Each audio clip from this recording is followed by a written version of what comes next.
Of course, it's just possible that Western democracy will tip into complete authoritarian dictatorship, in which case some of the things will be deliverable, but they will come with blood. As the Sunday Times reports today, right-wing populist leaders across the West, from Giorgia Meloni in Italy to Marine Le Pen in France and Reform's Nigel Farage, are either in power or surging ahead. And Keir Starmer, in fact, remains one of the only few liberal world leaders left.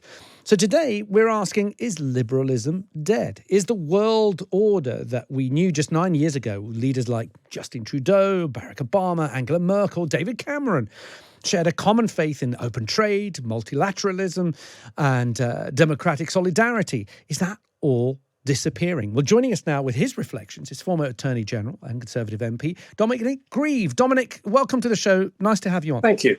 Good afternoon. What are your thoughts, Dominic? I mean, it's undoubted that we're seeing a surge of what some may call hard right, far right across Europe and in the US. Does that mean that liberalism is a thing of the past?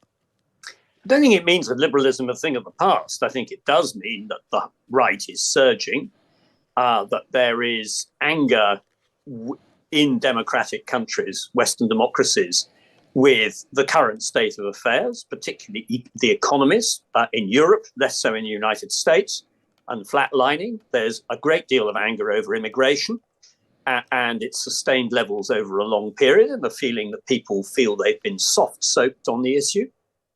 And all that is coming together to make people angry. And therefore, they're looking for rapid solutions to problems and are attracted by parties that make those promises. Now, I happen to think that, in fact, those parties don't have the solutions which are people want. So I don't think liberalism is dead, but what is absolutely true is that what I would call liberal centrist politics and sentiments are on the back foot and will continue to be on the back foot until they succeed in putting together credible policies and level it with their own electorates as to what needs to be done. Ultimately, the success of liberalism is because it's about cooperation. It's about cooperating between people and between countries. And without it, in fact, history shows that you are going to end up in a dead end very quickly. And indeed, worse than a dead end, you will end up with violence. So for all those reasons, liberalism, in my view, still has a lot to offer. But at the moment, I accept it's on the back foot. How can liberalism, though, compete with what you've just mentioned and what others have mentioned, that populism offers simple solutions to complex problems? But it doesn't, does it? Because, I mean, just take one example. We've just heard it from Annette about the idea that you are going to be able to deport large numbers of people who you don't want out of your country in a form of ethnic cleansing. It's actually impossible to achieve unless you intend to sort of emulate the Nazis and start killing people. It won't happen. It can't happen within a rule of law framework. So what they're actually being offered is a deceit. And we've heard this. You only have to go online to look at social media. People in Britain are talking about deporting foreign criminals. Well, the problem with deporting foreign criminals is that the countries from which they come won't have them back. So what are you going to do about that?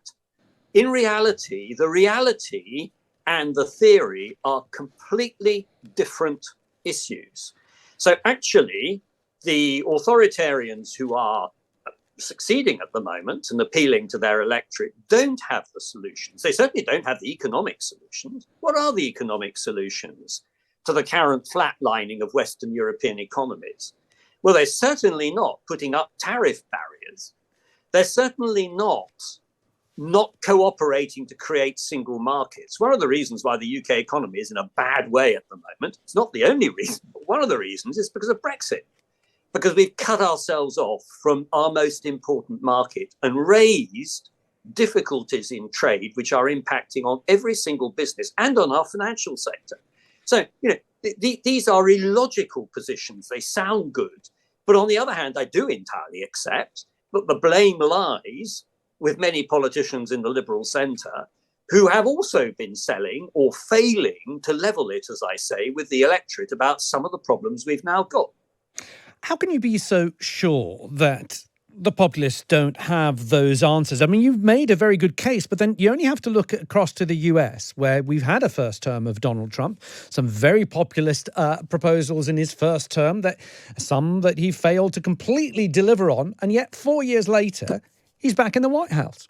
Well, yes, he is. And in 4 years' time, I hazard the guess that the people who put him there are going to find themselves disappointed, because some of the things that he is promising are going to be very hard to deliver. Of course, it's just possible that Western democracy will tip into complete authoritarian dictatorship, in which case some of the things will be deliverable, but they will come with blood. But on the other hand, they won't actually solve the economic problems facing Western democracies at all. So my view is that Trump will be a great disappointment, and he's going to be a roller coaster ride for the Western democracies generally because of his unpredictability. But we're just going to have to live with it for 4 years. And in the meantime, people will have to wake up to what some of the real underlying issues are for Western democracies. For Britain, the biggest underlying problem is we have a flatlining economy and we have burgeoning demand for public services. It's completely unsustainable. And yet, if you look at the Labour government, it's still talking about, we're going to put lots of billions of pounds into the NHS and it's going to make a difference. And it isn't. The NHS will continue as a model, I suspect, to not work properly. And in fact, we would do much better, for example, to look to a health insurance model on the European basis. But it's very difficult to do that. We are underspending on defence. Are we going to raise taxation to deal with that? People might accept it. But at the moment, Labour's got itself into the most terrible mess, because it promised it would raise direct taxation. It's then actually imposed a tax on business in order to compensate for it through national insurance. And that's having bad consequences for our economy. So our economic growth now looks even more in jeopardy than it was 6 months ago. Dominic Grieve, thank you as always for giving us your time. I really appreciate it. Dominic Grieve there, former Attorney General and Conservative MP. Plenty of you want